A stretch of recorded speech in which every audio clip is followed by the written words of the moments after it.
रिस्पना नदी के किनारे 2016 के बाद से किए गए अवैध निर्माण हटाने की कार्रवाई शुरू हो गई है। इस दौरान नगर निगम की टीम ने भारी पुलिस बल के साथ देहरादून स्थित चूना भट्टा से अवैध निर्माण हटाने की शुरुआत की।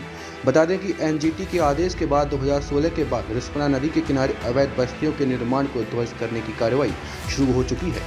सरकारी संपत्तियों पर अवैध अतिक्रमण को लेकर सरकार फिर एक बार एक्टिव मोड में नजर आ रही है। बता दें, प्रदेश सरकार द्वारा पिछले लंबे समय से अतिक्रमण के खिलाफ कार्रवाई की जा रही है। इसके साथ ही अब नदियों के किनारे हुए अतिक्रमण को लेकर सरकार ने सख्त रुख अपनाया है।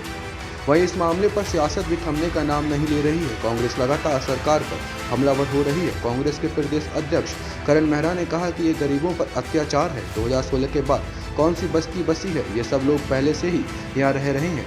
सरकार गरीबों को उजाड़ रही है, जबकि लोग पाई जोड़कर घर बनाते हैं और ये सरकार बुलडोजर चलाकर उन्हें उजाड़ रही है, जो बहुत ही दुर्भाग्यपूर्ण है। देखिए, अत्याचार है। मैं सीधे सीधे कह रहा हूँ, 16 के बाद की कौन सी बस्ती जम गई? ये सारी बस्तियाँ पुरानी हैं और ये एक लेम एक्सक्यूज है कि 16 के बाद मैं तो नहीं देख रहा किसी की बसासत होते ही है। मैं जब छोटा था तब से आ रहा हूँ, तब से इन बस्तियों को देख रहा हूँ और उसी तरीके से हैं। सरकार ने कागजात नहीं भरे। समय से अगर सरकार आंकड़े देती, समय से सरकार अगर कागजात भरती, उनके फॉर्म भरती, तो ये स्थिति नहीं आती। सरकार का फेलियर है।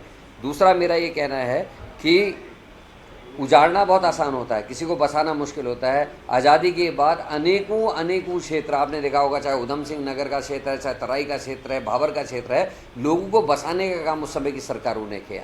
इन मलिन बस्तियों में भी कई ऐसी बस्तियां जिसमें इंदिरा बस्ती जैसी और कई अन्य नामों से बस्तियां बसी, जिनको उस समय की तात्कालिक सरकारों ने बसाने का काम किया और लोग ये कोशिश करते थे गरीबों को बसाया जाए और हल्के हल्के उनको रेगुलराइज किया जाता था, जिसमें हरीश रावत की सरकार में भी कुछ कानून बने जिसका पालन वर्तमान सरकार ने और उससे पूर्ववर्ती जो बीजेपी की सरकार ने उसे नहीं किया, जिसका हमको अफसोस है। हम इसमें बैठकें भी कर रहे हैं और जल्दी ही हम लोग निर्णय करेंगे कि इसमें हमको किस तरीके के कदम उठाने हैं। हम पूरी तरीके से लोगों के साथ हैं, गरीबों को उजड़ने नहीं देंगे। और वो सरकार जो कहती है कि करोड़ों लोगों के सर में छत देने का काम मोदी जी ने कर दिया है, वो कहाँ है छत है? मुझे तो किसी गरीब के सर पे छत नहीं दिखाई दे रही है।